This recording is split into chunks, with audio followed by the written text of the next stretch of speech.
राजनीतिक सत्ता जो है हमें क्यों नहीं मिल रही है, हमारा प्रधानमंत्री मुख्यमंत्री क्यों नहीं बनता, हम सत्ता से बाहर क्यों होते हैं। बुद्ध पूर्णिमा एक ऐसा त्योहार है भारत का जो पूरे विश्व में मनाया जाता है। ना तो दिवाली ना होली। यानी अफगानिस्तान जो है वो आज कौन सा देश है, मुस्लिम देश है, हिंदू या बौद्ध देश तो नहीं है वो। फिर पाकिस्तान भी सारा जो है मुस्लिम देश है। तो वहां अफगानिस्तान में बुद्ध की मूर्ति कहां से आई। तो बुद्ध की मूर्ति जो है मुसलमान तो बनाएंगे नहीं, ना हिंदू बनाएंगे, तो बौद्ध भारी संख्या में वहां होंगे, इसीलिए बौद्धों ने ही बुद्ध की मूर्ति बनाई होंगी। जब अफगानिस्तान पूरा बौद्ध था, पाकिस्तान पूरा बौद्ध था, तो ये जो हम जहां रहते हैं ये क्या हिंदू राष्ट्र था? हिंदू राष्ट्र तो कभी रहा ही नहीं। हिंदू धर्म हमेशा यहाँ पे अल्पसंख्यक बन के रहा। बाबा साहेब ने कहा था कि मैं हिंदू पैदा हुआ ये मेरे बस की बात नहीं थी, लेकिन मैं हिंदू मरूंगा नहीं। अगर उस समय परम पूज्य बाबा डॉक्टर भीमराव अम्बेडकर की इस बात को उनके समाज ने मान लिया होता तो क्या होता, हिंदू धर्म जो है एक ही दम से अल्पसंख्यक हो जाता, होता नहीं होता। अगर आज भी ये समाज बाबा साहेब की उस बात को मान ले तो हिंदू धर्म अल्पसंख्यक है। आज जो बाबा साहेब का अपमान करने वाले लोग हैं, आप लोगों पर अत्याचार करने वाले लोग हैं, उनको ताकत कहां से मिल रही है? ताकत सत्ता से मिल रही है ना। सत्ता में से तो अपमान कर रहे हैं, इसीलिए तो आपके ऊपर अत्याचार कर रहे हैं। और उनको सत्ता कहां से मिल रही है? आपके वोट से मिल रही है। और आपका वोट उन्हें कैसे मिल रहा है? क्योंकि आप उनके धर्म को मानते हो, सीधी सी बात है। तो बाबा साहब डॉक्टर भीमराव अंबेडकर बहुत महत्वपूर्ण बातें इस समाज के लिए कहते हैं और बहुत महत्वपूर्ण काम करते हैं, लेकिन उस पर हमारा फोकस नहीं। बाबा साहब का सम्मान कौन कौन लोग करते हैं? ईमानदारी से बोलना, जांच होगी, जांच कर लें। अच्छा ठीक है, तो ये बताइए कि बाबा साहेब कौन से धर्म को मानने वाले थे? बौद्ध धर्म। आप में से कितने लोग बौद्ध हैं? आप में से कितने लोग बौद्ध हैं? हाथ खड़ा करो। अरे अभी तो कह रहे सारे सम्मान करते हैं बाबा साहब का। सोचिए, सभी धर्मों का सम्मान कैसे हो सकता है? सत्य तो एक होता है ना, ये सत्य जो है 10 होते हैं। धर्मनिरपेक्ष राज्य है ऐसा जो है बाद में 42वें संविधान में जोड़ा गया था, ये बात ठीक है। और ऐसा जो है जोड़ा गया इससे नहीं, शब्द से कुछ फर्क नहीं पड़ता, बल्कि संविधान के जो आर्टिकल हैं, अनुच्छेद हैं, वो इसको बयां करते हैं कि वो सभी धर्मों की बराबर इज्जत करते हैं, रिस्पेक्ट करते हैं। ये बात ठीक है, वी मस्ट डू दैट, हमें वो करना चाहिए। हमें किसी का अपमान करने का कोई हक नहीं, सही बात है।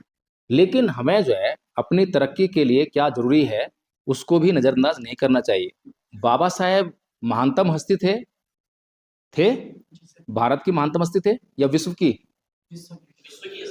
अच्छा, महानता की अगर बात करें तो बाबा साहेब जो है भारत के अंदर आपको उनके बराबर या उनके आसपास कोई महान व्यक्ति दिखाई देता है? कोई नहीं दिखाई देता। इतना बड़ा कद और इतना महान व्यक्ति यदि कोई बात कहेगा तो उस बात को जो है वैल्यू देनी चाहिए नहीं देनी चाहिए? देनी चाहिए। कोई भी काम करता है या कोई भी बात कहता है तो उसको वैल्यू देनी चाहिए। अच्छा, जो महान लोग होते हैं जब भी कोई काम या काम करते हैं या कोई बात कहते हैं तो किसके लिए करते हैं, किसी लिए कहते हैं? अपने लिए तो नहीं करते, है ना। तो इसलिए जब वो महान इसीलिए होते हैं, इसी कारण से महान होते हैं क्योंकि वो अपने लिए ना जीकर वो समाज के लिए जीते हैं। तो महान लोगों में जो है दो तरह के लोग होते हैं। कई बार हम गलती से जो जो राजनीतिक लोग होते हैं उनको भी महान मान लेते हैं, समझ लेते हैं, लेकिन सही मायने में महान कौन? एक राजनीतिक व्यक्ति या एक सामाजिक उद्धारक? राजनीतिक व्यक्ति को आपके हित और अहित से कोई लेना देना नहीं है। आपका भला हो रहा है, आपका बुरा हो रहा है, उससे कोई मतलब नहीं है। उसे किस बात से मतलब है कि आपका वोट उसे कैसे मिले। अगर उसको लगता है कि जिन लोगों के बीच में वो आज बात कर रहा है, बैठा हुआ है, वे लोग शराब पीने वाले लोग हैं, तो वो उनको ये नहीं कहेगा शराब मत पी, कहेगा क्या? क्या करेगा? बल्कि उनको शराब बांटेगा। तो ऐसा व्यक्ति जो है शराब बांटकर जो है समाज का उत्थान कर रहा है या नुकसान कर रहा है? तो जो राजनीतिक व्यक्ति है वो हमारे लिए बिल्कुल भी इंपॉर्टेंट नहीं। एक सामाजिक व्यक्ति, समाज का उत्थान करने वाला व्यक्ति यदि राजनीति करता है तो बहुत इंपॉर्टेंट है। तो बाबा साहेब कैसे व्यक्ति थे? राजनीतिक तो वो भी थे, राजनीति वो भी करते थे, पार्टी भी बनाई, है ना। तो कैसे राजनीतिक व्यक्ति थे? समाज का उत्थान उनके लिए जरूरी था। उन्होंने कभी इस बात की परवाह नहीं की कि मैं जो कह रहा हूं और जो मैं कर रहा हूं, समाज उसको स्वीकार करेगा या नहीं करेगा, समाज क्या कहेगा, समाज को अच्छा लगेगा या बुरा लगेगा। उन्होंने कभी इस बात की परवाह नहीं की। लेकिन एक राजनीतिक व्यक्ति हमेशा जो है इस बात की बहुत परवाह करता है। जब वो मंच पे खड़ा होकर भाषण देता है तो वो इस बात को देखता है कि सामने वाले लोग जो हैं क्या चाहते हैं, तो जो वो चाहते हैं वही बोलता है। ऐसा ही है ना। वो कभी भी वो बात नहीं बोलेगा जो उनको बुरी लग जाए। अगर उसके बोलने में उनका नुकसान होता है तो नुकसान करेगा वो, उससे फर्क नहीं पड़ता। अगर सामने बैठी हुई भीड़ को हिंसा पसंद है तो वो हिंसात्मक ही बोलेगा।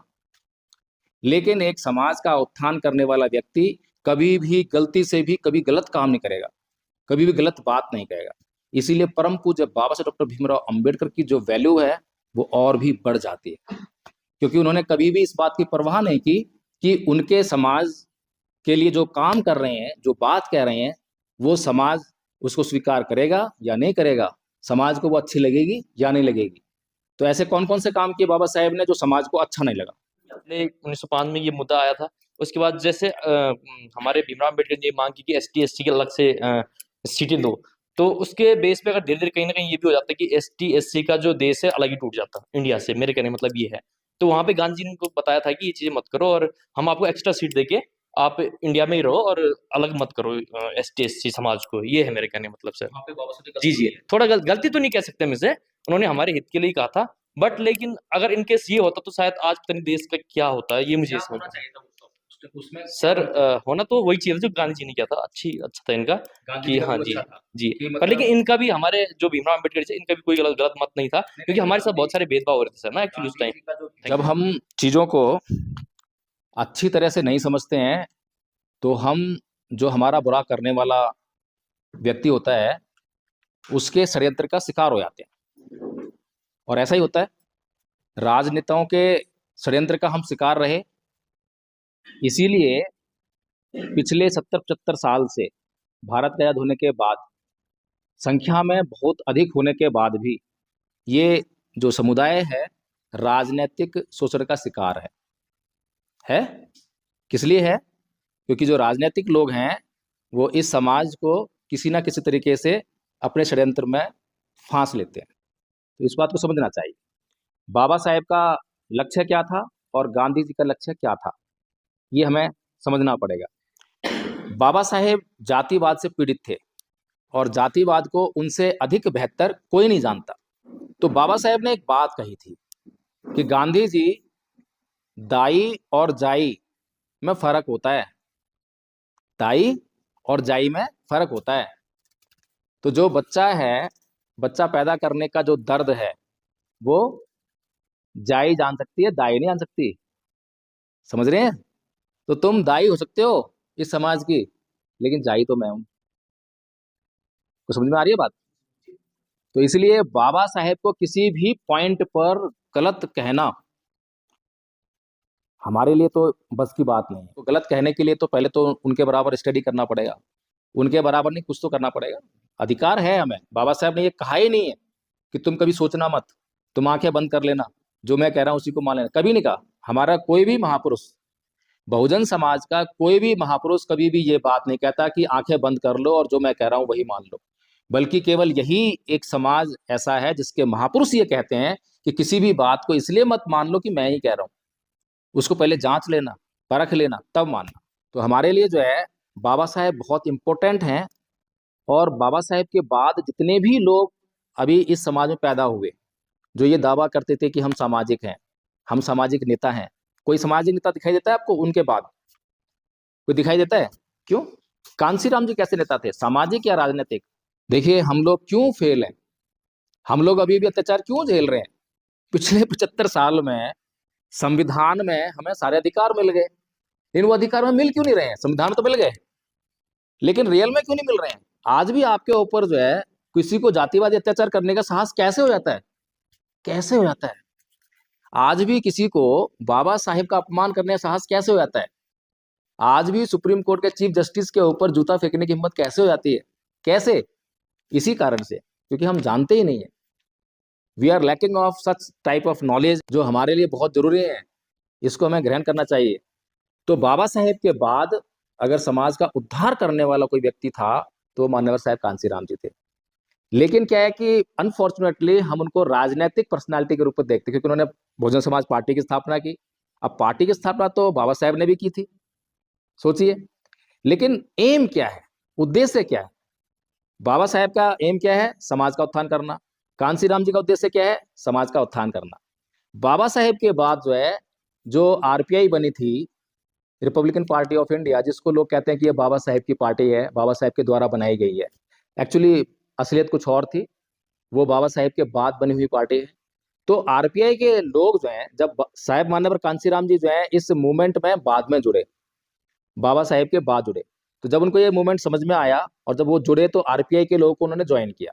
आरपीआई के लोगों को ज्वाइन किया तो आरपीआई के लोग जो है, एक समय पर एक संत गाडगे धर्मशाला है, वहां पर कांग्रेस और उनके बीच में एक पैक्ट हुआ, और उसमें आरपीआई के लोगों ने जो है एक सीट के ऊपर जो है कांग्रेस को पूरे देश में समर्थन दे दिया। ठीक है, तो क्यों दे दिया? क्योंकि आरपीआई के लोग ये बोलने लगे थे कि फूले अंबेडकर की विचारधारा पर चलकर हम एमएलए एमपी नहीं बन सकते, ये कहने लगे वो। कांसीराम जी ने किसको फॉलो किया? कांसीराम जी ने भाई इस बात को सुना तो बड़े दुखी हुए, कह रहे यार ये कैसी बात कर रहे हैं, फूले अंबेडकर की विचारधारा तो इतनी महान विचारधारा है, इससे तो समाज का उत्थान हो सकता है, और ये लोग बोल रहे हैं कि ये एमएलए एमपी नहीं बन सकते हैं। फर्क था, समझने में फर्क था। चीजों को मैंने कहा था कि हम लोग समझते नहीं है, जब तक हम किसी चीज को समझेंगे नहीं, सत्य को जानेंगे नहीं, तो उसको अमल में नहीं ला सकते, और जब तक किसी चीज को समझकर हम अमल में नहीं लाएंगे तो वो हमें लाभ नहीं दे सकती। तो फूले अंबेडकर की विचारधारा आरपीआई के लोगों के लिए किस लिए थी? एमएलए एमपी बनने के लिए। अगर किसी को एमएलए एमपी बनना है तो क्या करना पड़ेगा? वोट प्राप्त करना पड़ेगा। उसके लिए क्या करना पड़ेगा? उसके लिए केवल एक ही नीति है, साम दाम दंड भेद। समाज को झूठ बोलो, समाज को मूर्ख बनाओ, समाज को बेचो, जो इस बात में माहिर होगा वो एमएलए एमपी जरूर बन जाएगा। और ऐसा होगा ना, ऐसा ही होता है। तो आरपीआई के लोग क्या कह रहे हैं कि हम लोगों को तो झूठ बोलना है, और बाबा साहब कह रहे हैं कि नैतिक जीवन धारण करना है, झूठ नहीं बोलना है, बौद्ध धर्म अपनाना है। और कांसीराम जी क्या कर रहे हैं? कांसीराम जी कह रहे हैं कि फूले अमृत की विचारधारा जो है इतनी श्रेष्ठ विचारधारा है कि इससे हम लोग जो है अपने उत्थान कर सकते हैं। तो वो क्या करते हैं? फर्क है दोनों में। आरपीआई के लोग खाली एमएलएमपी बनना है, और कांसीराम जी जो है इस विचारधारा का इस्तेमाल करके पहले क्या करते हैं? राजनीतिक पार्टी नहीं बनाते, क्या करते हैं? पहले बाम से बनाते हैं, सामाजिक संगठन। फिर DS4 बनाते हैं, सामाजिक संगठन। समाज को तैयार करते हैं, समाज को तैयार करते हैं किससे? आइडियोलॉजी से, कि बाबा साहेब की आइडियोलॉजी है। क्या बताते हैं समाज को? कि देखो भाई तुम्हारी संख्या क्या है? 85% है, इसमें जो है बहुजन समाज की संख्या 85% है, और जो ये समाज जो तुम्हारे ऊपर शासन कर रहा है इसकी संख्या क्या है? 15% है। यानी कि 15% जो है 85% के ऊपर शासन कर रहा है। तो हमें इसको बदलना है। इस चीज को जब समाज के भीतर वो लेकर गए, लोगों को समझाया, और जो लोग जातिवाद से अधिक पीड़ित थे तो उन्होंने अधिक जल्दी समझ लिया। जो कम पीड़ित थे, वो जो मौज में रहता है आदमी, जो मौज में रहता है आदमी, जिसको आराम रहता है, तो वो काम नहीं करता। काम कौन करता है? जिसको पीड़ा होती है, जिसको भूख लगेगी वो भूख मिटाने के लिए काम करेगा, जिसको भूख नहीं लगी है या जिसको खाने के लिए आराम से मिल रहा है वो भूख मिटाने के लिए काम नहीं करेगा। तो इसीलिए जो है कांसीराम जी ने उस मूवमेंट को सामाजिक मूवमेंट बनाया था, केवल राजनीतिक मूवमेंट नहीं था। राजनीति जो है उनके लिए एक साधन थी। क्या थी वो? साधन। किसके लिए साधन थी? समाज के दुख दर्द को दूर करने के लिए, समाज का उत्थान करने के लिए एक साधन थी। इसलिए मान्यवर साहब कांसीराम जी बाबा साहेब की तरह एक सामाजिक उद्धारक थे, समाज का उद्धार करने वाले थे। ये हमें अच्छी तरह समझ लेनी चाहिए। अब मैंने आपसे पूछा था कि क्या आप बाबा साहेब का सम्मान करते हो, तो आपने जवाब दिया था कि हाँ करते हैं, सबके हाथ खड़े हुए थे। ये तो मैं पूछूंगा अगर मोदी से तो वो भी यही बोल देंगे, आरएसएस वाले से पूछूंगा तो वो भी यही बोल देंगे, किसी भी ऐसे व्यक्ति से पूछूंगा जो आपके ऊपर जो है जातिवाद का अत्याचार करते हैं, जो आप लोगों को रूम देने से पहले आपकी जाति पूछते हैं, उनसे पूछूंगा तो वो भी इनकार नहीं करेंगे, वो भी बोल देंगे हाँ हम भी करते हैं। इसमें क्या जाता है? लेकिन सम्मान करना क्या इतना आसान है क्या? सम्मान करना इतना आसान है क्या? बताइए, सम्मान कैसे होता है? आइडियोलॉजी को फॉलो करके। आप तो इतने समझदार हैं, फिर इतने पीछे कैसे रह गए? आपने दो बातें इतनी गजब की कही हैं। तो सम्मान कैसे होता है? सम्मान हुआ हम अपने बुजुर्ग की बात को माने, क्योंकि हमारा बुजुर्ग जो है कभी भी हमारा बुरा नहीं चाहता। ये बात हमें समझ लेनी चाहिए।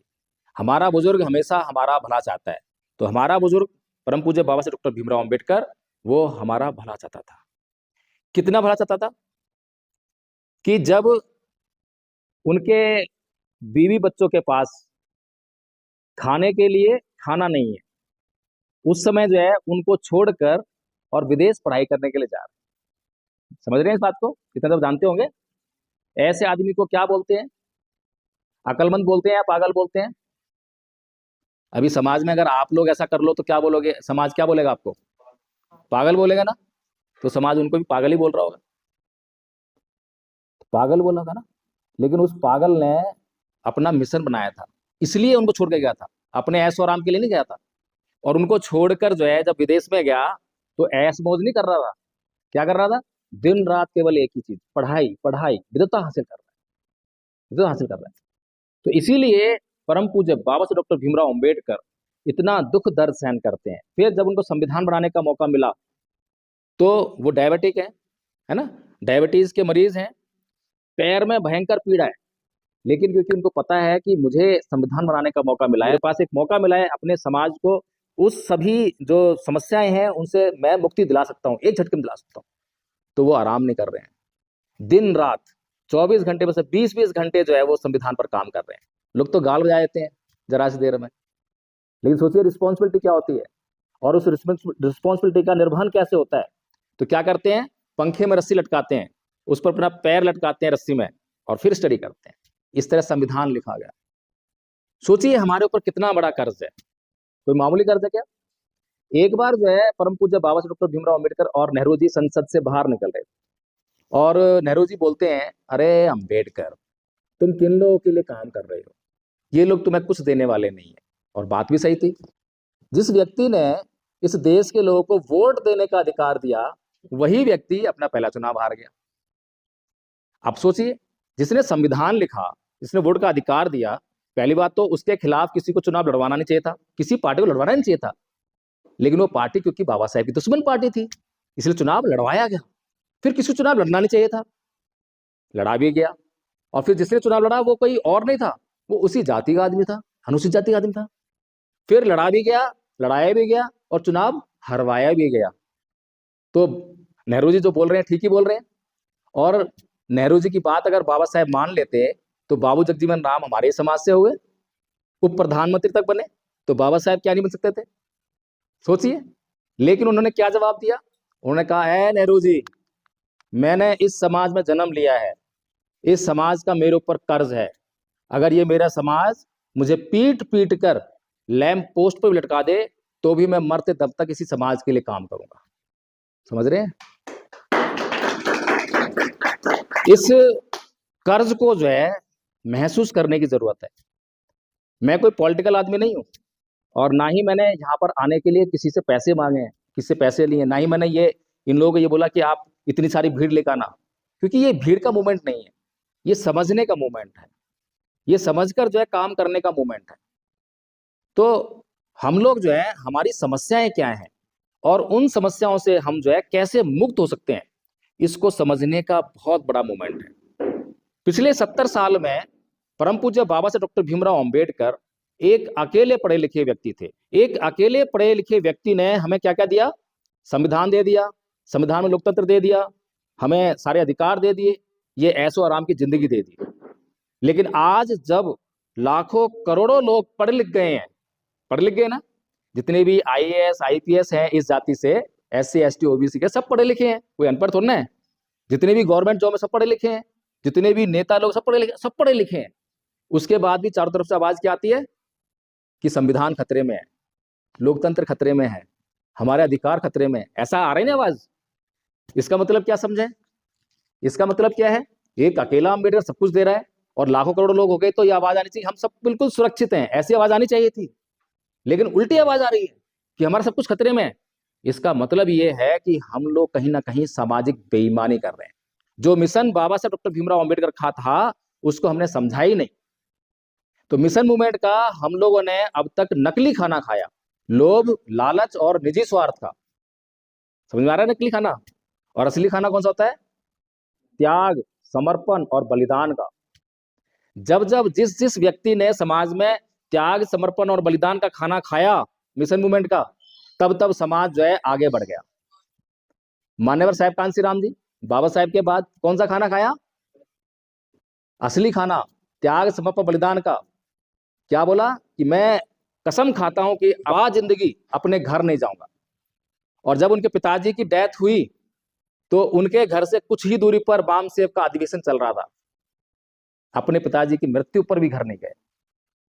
समझो, ये मिशन जो है त्याग मांगता है। और हमारे महापुरुषों ने इतनी अच्छी जिंदगी दी है कि अब हमें बाबा साहब की तरह अपने बीवी बच्चे कुर्बान करने की जरूरत नहीं है। उनकी तरह हमें सारी जिंदगी अपना ऐशो आराम कुर्बान करने की जरूरत नहीं है।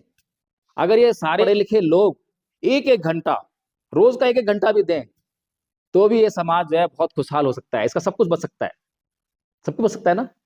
लेकिन आज समाज का फोकस कहां पर है? आज समाज का फोकस है धन संपत्ति इकट्ठा करने पर, नौकरी लेने पर, इसी पे है ना। अब सोचिए, हमने बहुत सारी संपत्ति इकट्ठी कर ली, बहुत सारी बिल्डिंग्स बना ली, है ना, और हमारे पास पैसे की कोई कमी नहीं है। पैसों की कमी तो मणिपुर में हिंसा हुई, उन लोगों के पास भी नहीं थी। हुई थी क्या?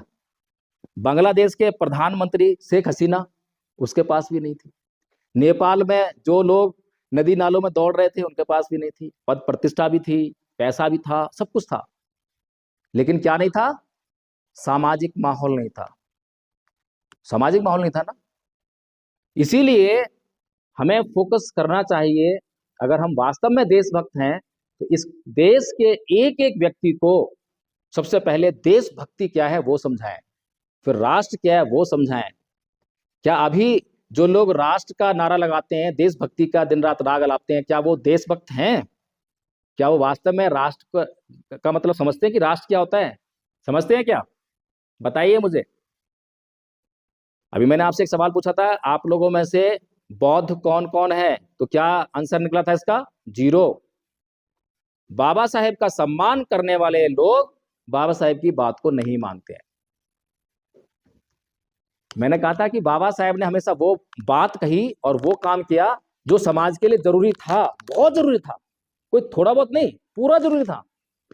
अगर बाबा साहेब की एक एक बात को, जितनी भी बातें कही, अगर उसको मान ले तो ये समाज सुरक्षित हो जाएगा। कैसे हो जाएगा? 1935 में परम पूज्य बाबा डॉक्टर भीमराव अम्बेडकर ने एक बात कही थी।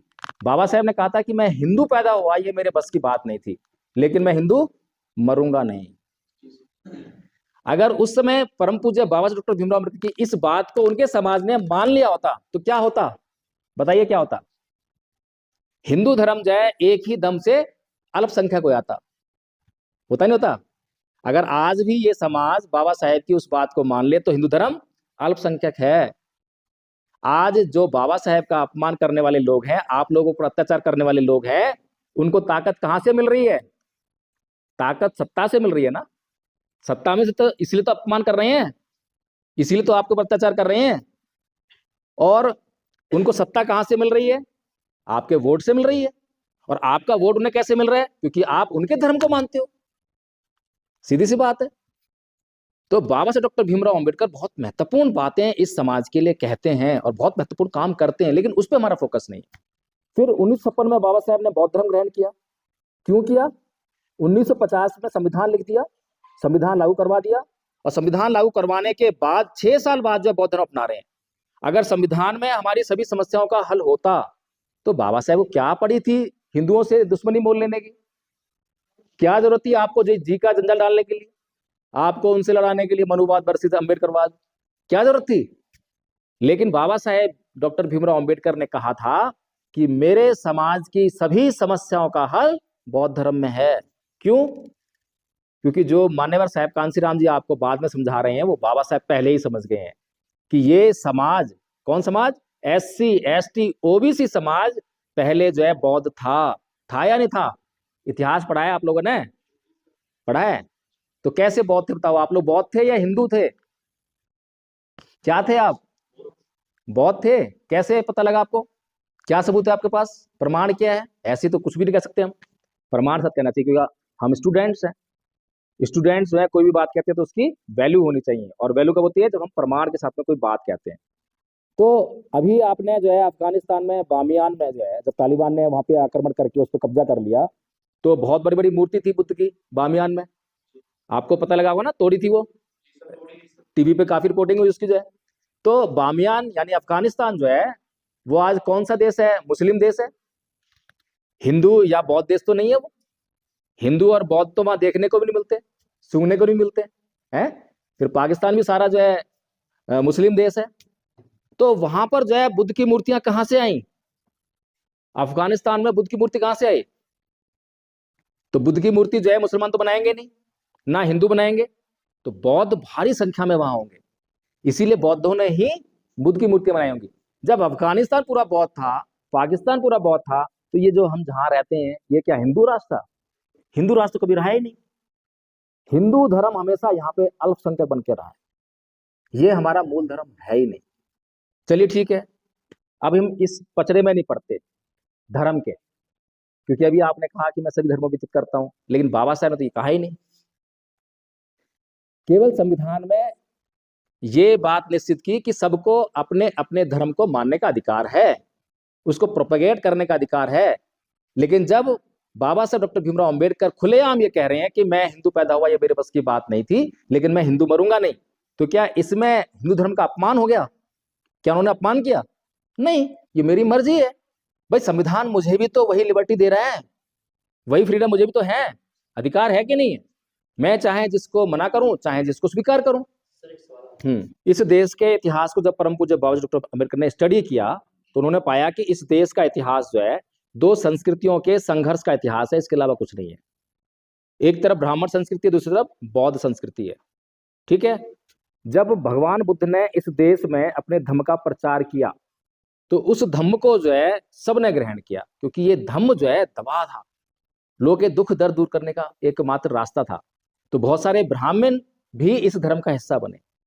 आज भी बहुत सारे ब्राह्मण जो है, अभी पीछे आपने केदारनाथ पांडे नाम सुना होगा, सुना है?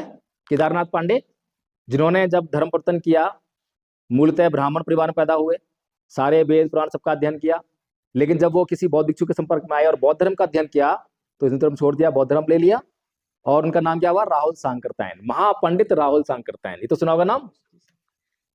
तो ब्राह्मण थे। तो ऐसा नहीं है कि ये केवल जो है बाबा साहेब के लोगों का धर्म है, जैसा कि लोग ये आरएसएस के लोग बहुत प्रचारित करते हैं कि ये तो छोटे लोगों का है, नीच लोगों का है, अछूत लोगों का है, एससी एसटी का है। ऐसा नहीं है, ये विश्व धर्म है। भारत का ऐसा कौन सा फेस्टिवल है जो पूरा विश्व मनाता है? कौन सा फेस्टिवल है? बुद्ध पूर्णिमा। बुद्ध पूर्णिमा एक ऐसा त्योहार है भारत का जो पूरे विश्व में मनाया जाता है, ना तो दिवाली ना होली। ठीक है, तो कहने का मतलब ये है कि परम पूज्य बाबा साहब डॉक्टर भीमराव अंबेडकर ये बात जो है हमसे क्यों कह रहे हैं कि हमें जो है बौद्ध धर्म स्वीकार कर लेना चाहिए। उसके दो कारण हैं। पहला कारण है राजनीतिक कारण। ठीक है, क्योंकि बाबा साहब ने ये कहा था कि political power is the master की ऑफ ऑल योर प्रॉब्लम्स, है ना, your all problems can be solve by this political power. ठीक है ना, ये चीज कही कि राजनीतिक शक्ति जो है हमारी सभी समस्याओं की चाबी है। तो राजनीतिक सत्ता कैसे मिलेगी? राजनीतिक सत्ता जो है हमें क्यों नहीं मिल रही है? कौन बताएगा इसका जवाब? कौन देगा? हमें राजनीतिक सत्ता क्यों नहीं मिलती? हमारा प्रधानमंत्री, मुख्यमंत्री क्यों नहीं बनता? क्या कारण है? हम सत्ता से बाहर क्यों होते हैं? सत्ता लेने के लिए वोट चाहिए, और वोट एक नहीं चाहिए, बहुत सारे चाहिए। और किन लोगों का चाहिए?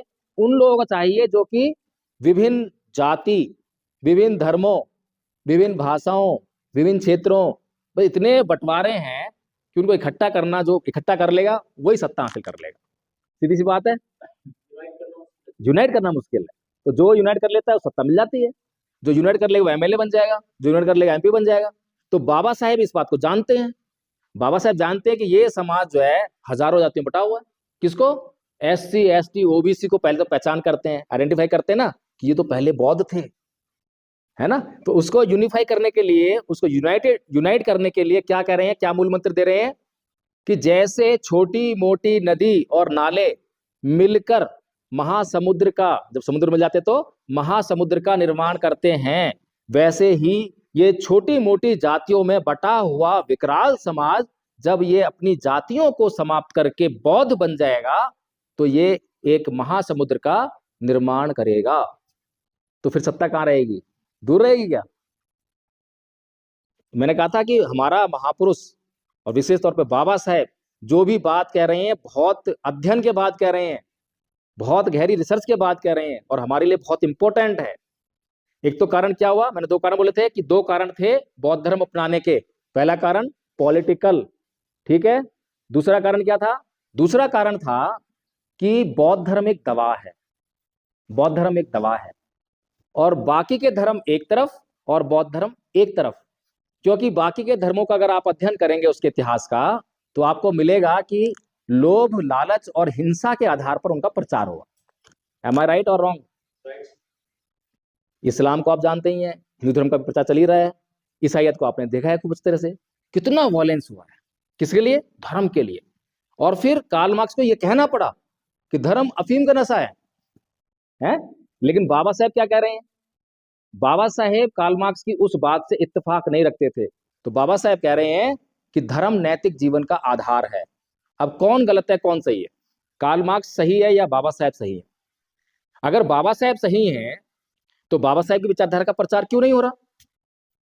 कार्ल मार्क्स जब उसकी मृत्यु हुई तो उसकी मैयत पर केवल 14 लोग थे, हैं? और 14 लोग में से भी 4-5 ऐसे होंगे जो उसकी विचारधारा जानते ही नहीं होंगे। इतने कम लोगों ने जो है पूरी दुनिया लाल कर दी। आज विश्व में कोई भी देश ऐसा नहीं है जिसमें मार्क्सवादी पार्टी ना हो, कम्युनिस्ट पार्टी ना हो। सारे देशों में है, हमारे देश में भी है। और आधी दुनिया में तो सत्ता भी मिली है, हमारे देश में भी कई राज्यों में सत्ता आई ना। वेस्ट बंगाल में काफी लंबे समय तक सत्ता रही कम्युनिस्ट पार्टी की, केरल वगैरह में सत्ता रहती है? तो विचार किसका फैलना चाहिए था? जो सत्य पर आधारित है, जो बहुत अच्छा विचार है, लोगों के लिए जरूरी है। तो धर्म अफीम का नशा है, यहां पर जो है कार्ल मार्क्स गलत नहीं था, लेकिन उसकी स्टेटमेंट गलत थी। उसको लिखना चाहिए था अधर्म अफीम का नशा है। आपको समझ में आया? धर्म और अधर्म है। तो कार्ल मार्क्स जिसको धर्म कह रहा है वो धर्म तो है ही नहीं, वो अंधविश्वास पाखंड को धर्म कह रहा है, धर्म समझ रहा है, जबकि वो अधर्म है। क्योंकि बाबा साहेब गलत नहीं हो सकते, मैंने पहले ही कहा था। तो बौद्ध धर्म क्या है और बौद्ध धर्म दवा कैसे है, और केवल एकमात्र धर्म पूरी दुनिया में जिसका प्रचार प्रसार करने के लिए एक बूंद रक्त की नहीं बही है, ना किसी को लोभ लालच दिया है, अपने गुण के आधार पर पूरी दुनिया में फैला है, बौद्ध धर्म। समझ रहे? कितना श्रेष्ठ धर्म है। तो मैं चाहूंगा कि हमारे बीच में आदरणीय प्रियांशी बैठी हुई हैं, प्रशिक्षु हैं, अभी कोर्स कंप्लीट नहीं करा, लेकिन हमने जो ये कोर्स बनाया है एक जो है बौद्ध धर्म के प्रचार के लिए, इस कोर्स को स्टडी कर रही हैं।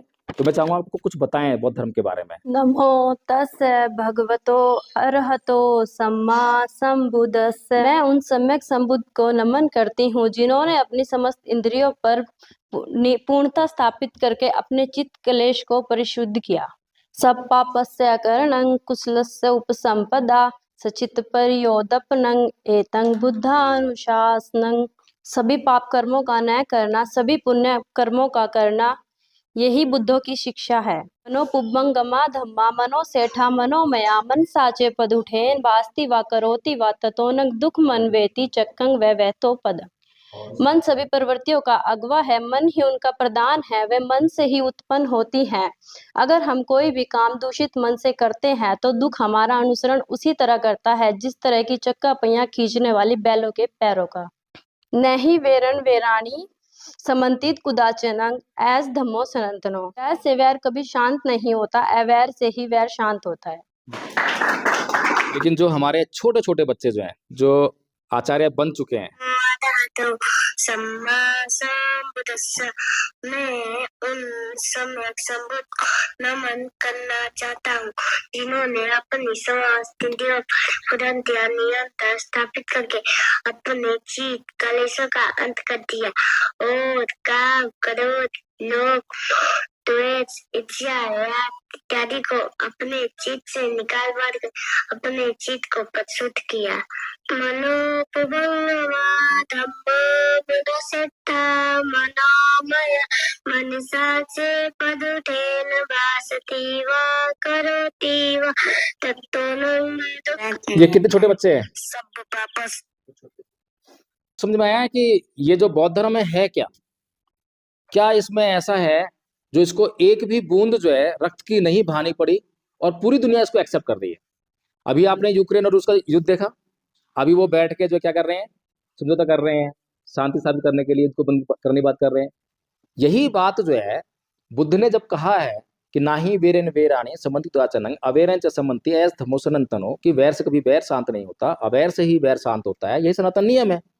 जब बुद्ध ये कह रहे हैं और 2500 साल पहले कह रहे हैं, तो अगर ये दोनों लोग जो हैं, अभी खाली दोनों नेताओं की नाक का सवाल था, वहां की दोनों देशों की पब्लिक नहीं चाहती थी, कितनी हानि इनको उठानी पड़ी, और रिजल्ट क्या हुआ? कौन जीता? कोई नहीं जीता। और हारा कौन? दोनों हार गए, दोनों हार गए। और बुद्ध के धम्म में कौन जीतता है? दोनों जीतते हैं। हारता कौन है? कोई भी नहीं हारता। कितना श्रेष्ठ धर्म है, कितना कल्याणकारी धर्म है। कुछ लोग कहते हैं कि हम तो नास्तिक बनकर जी लेंगे, हमें किसी धर्म की जरूरत नहीं है। नंबर लाइन जानते हैं? नंबर लाइन पर 0 बीच में है, एक तरफ जो है नेगेटिव नंबर्स हैं, दूसरे पॉजिटिव नंबर्स हैं। नेगेटिव नंबर्स अंधविश्वास और पाखंड है, तो अंधविश्वास पाखंड हमने छोड़ दिया, हम 0 पर आ गए। लेकिन अगर 0 पर रहेंगे और प्लस में नहीं जाएंगे तो क्या होगा? संभावना क्या है? कभी भी नेगेटिव में घुस जाएंगे। संभावना तो प्लस की तरफ भी है, लेकिन हमारे जीवन में हम अगर सोचें कि बहुत जल्दी क्या घटता है, भगवान बुद्ध धम्मपद में गाथा कहते हैं, अभित्रेत कल्याणे पापा चतंग निवारिये दंदंग ही करोति पुण्यं पापस में रमते मनो, कि शीघ्रता कीजिए पुण्य कर्म करने में, क्योंकि जल्दी ही मन जो है पाप में डूबने वाला है। क्योंकि हम हर क्षण कुछ ना कुछ कर रहे हैं, या तो पाप कर रहे हैं या पुण्य कर रहे हैं, दोनों काम एक ही वक्त में नहीं कर सकते। अगर पाप कर रहे हैं तो पुण्य नहीं कर रहे हैं, और पुण्य कर रहे हैं तो पाप नहीं कर रहे हैं। ठीक बात है ना? तो इसीलिए जो है हमें ये समझना चाहिए कि जो बुद्ध का धम्म है वो प्लस वाली नंबरिंग है, प्लस वाली नंबरिंग है।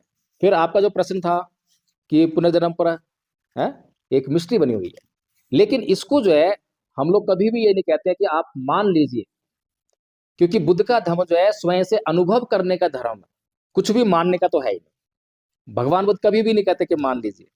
भगवान बुद्ध तो साफ साफ कहते हैं कि मेरी शरण में भी ये मानकर मत चले आना कि भगवान बुद्ध बहुत सुंदर बोलते हैं, भगवान बुद्ध बहुत सुंदर दिखते हैं, भगवान बुद्ध का धम्म जो बहुत अच्छा है, बहुत सुना है, इससे कोई फायदा होने वाला नहीं है। सबसे पहले इस धम्म की जांच कर लेना, ये जांच कर लेना कि जो मार्ग बताया जा रहा है वो तुम्हारा कल्याण कर सकता है या नहीं कर सकता।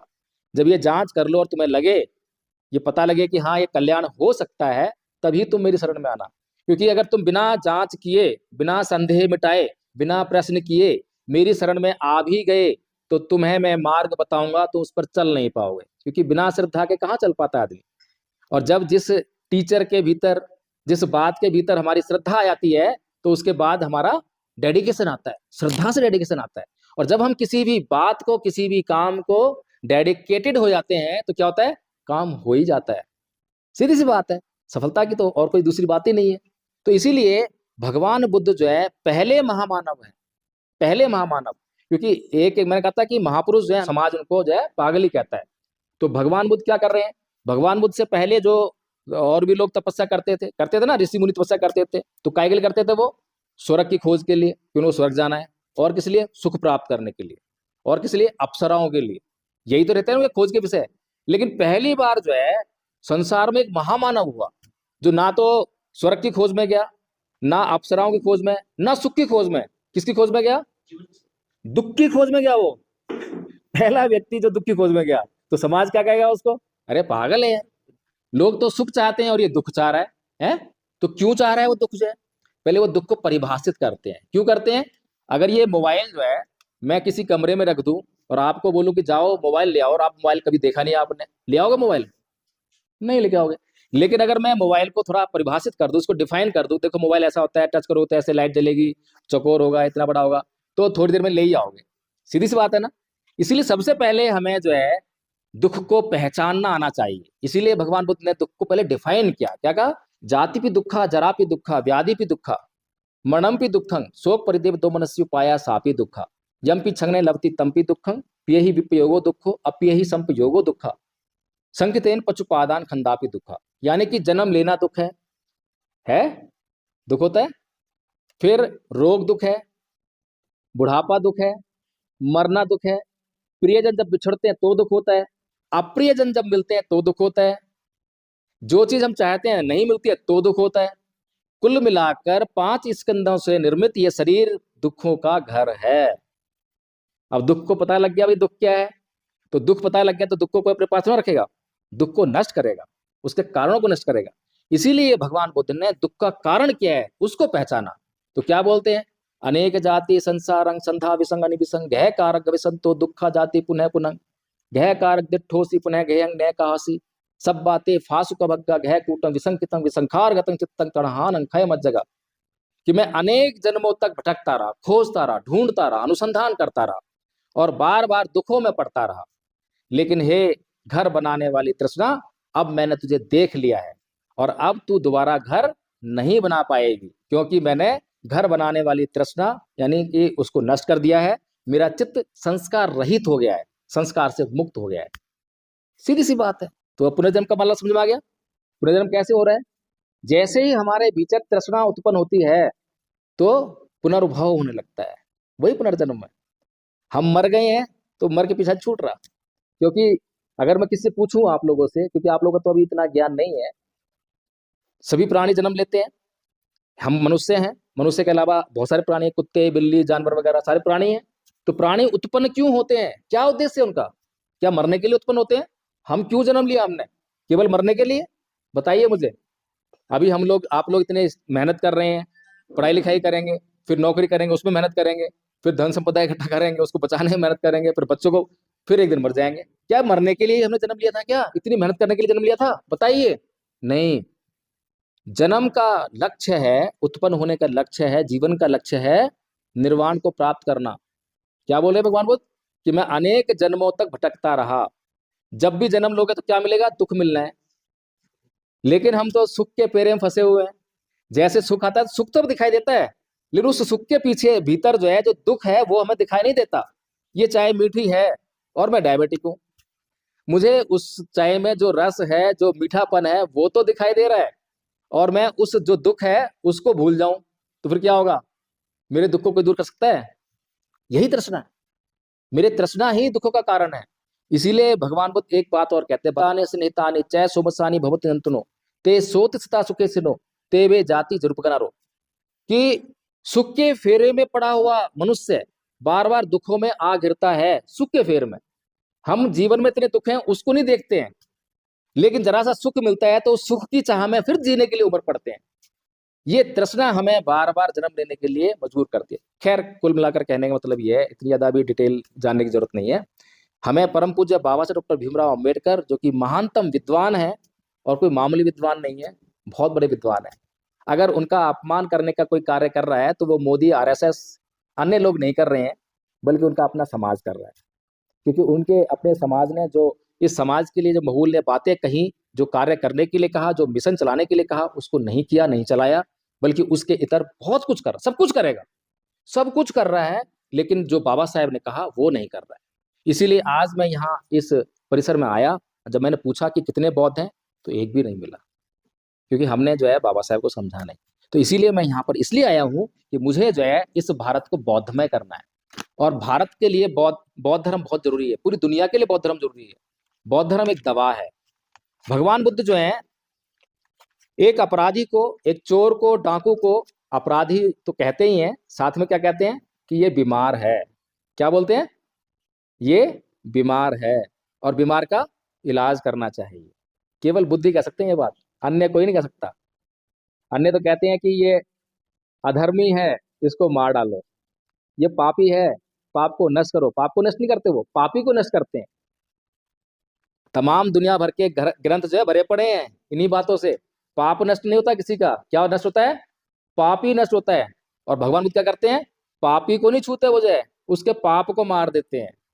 तो भगवान बुद्ध इसीलिए जब अंगुलीमाल डाकू को जब पता लगता है कि इतना हत्यारा है, इतना नुकसान कर रहा है, तो उसको जब जंगल में सुधारने के लिए जाते हैं, कोई सेना लेकर जाते हैं, कोई हथियार लेकर जाते हैं, निहत्ते जा रहे हैं, और निहत्थे जाकर उसको सुधार कर लेकर आते हैं। और जब कोई व्यक्ति सुधर जाता है तो अंगुलीमाल सुधर गया तो समाज में वापस आया, पुनर्स्थापित हुआ, और उसी अंगुलीमाल ने पता नहीं कितने लोगों को सुधारा, कितने लोगों को जीवन दान दिया। एकमात्र उदाहरण है पूरी दुनिया में, दूसरा कोई उदाहरण नहीं है। श्री कृष्ण जी भी धर्म युद्ध करते हैं, लेकिन उनके धर्म युद्ध में क्या है, 5 गांव मांग रहे हैं कि भैया 5 गांव दे दो, ये धर्म का मामला है। धर्म का मामला था उनके लिए। किसका सपोर्ट किया उन्होंने? पांडवों का। पांडव धार्मिक थे क्या? बताइए मुझे। अभी मैं थोड़ी सी आलोचना इसलिए कर रहा हूं ताकि आलोचना करने मतलब होता है सुधार करना, आलोचना करने मतलब बुराई करना नहीं है। बुराई करने मतलब होता है हम झूठ साच कुछ भी बोलेंगे बदनाम करना है। मैं बदनाम नहीं करना, बल्कि आंखें खोलने के लिए, समझने के लिए बात कर रहा हूं। क्या पांडव धार्मिक थे और क्या दुर्योधन अधार्मिक था? एक विषय है या नहीं है? क्या जुआ खेलना धर्म होता है?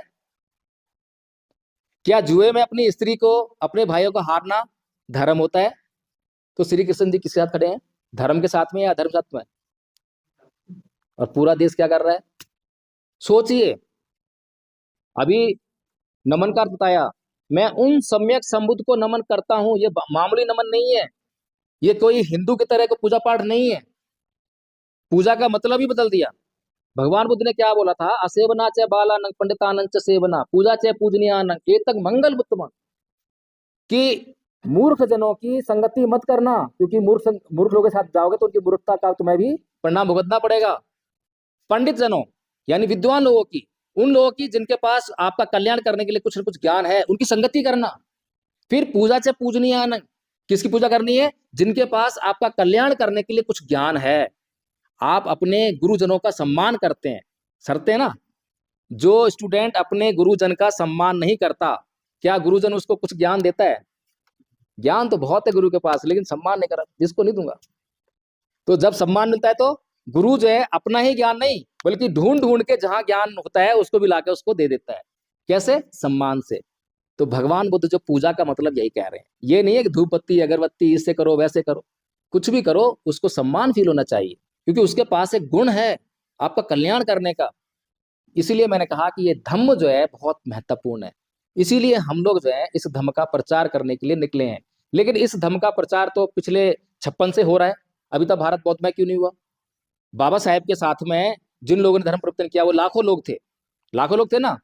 और कार्ल मार्क्स के साथ में जो है केवल 14 लोग हैं।